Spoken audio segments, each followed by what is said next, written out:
Kriuk adalah waralaba kuliner di bawah PT Raja Rasa Kuliner, berdiri sejak tahun 2020, berpusat di Kota Bogor.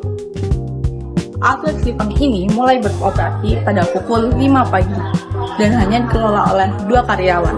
Pencatatan stok dan keuangan masih dilakukan secara manual lewat Microsoft Excel. Valuasi operasional hanya sebulan sekali. Ya sederhana, tapi ternyata ada 5 masalah besar yang menghambat jalannya usaha ini. Masalah pertama, kompor sering tidak panas. Beberapa kompor digunakan bersamaan hanya menggunakan satu gas yang sama, tanpa jadwal, tanpa SOP. Akibatnya, ayam matang tidak merata.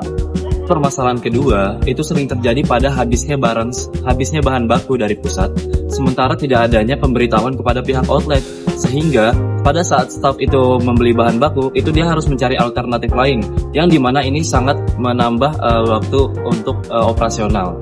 Ketiga, keempat, kelima, semuanya soal lingkungan. Pengolahan limbah baru sebatas minyak jelantah. Limbah plastik belum dipilah.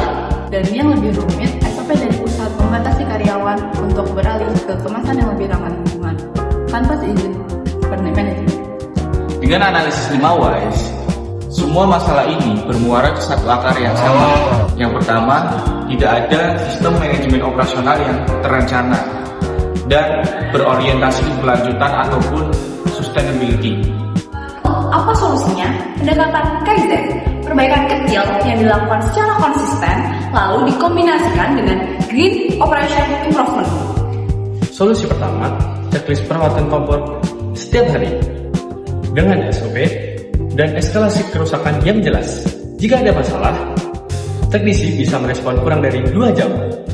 Solusi untuk permasalahan kedua bisa dimulai dari pihak pusat atau penyedia bahan baku itu mengirimkan data terkait persediaan bahan baku kepada outlet setiap harinya sebelum jam operasional dimulai.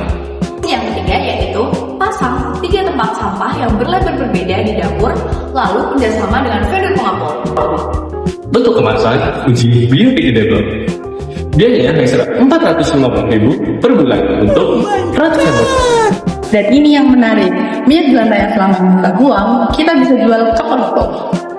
Dengan asumsi penyetoran limbah minyak jelantah 10 kali per bulannya, sebuah outlet bisa menghasilkan senilai 560.000 per bulan.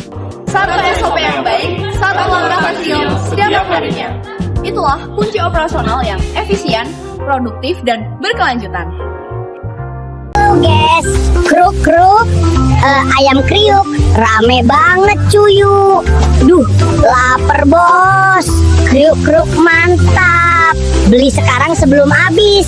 Kruk, bye bye.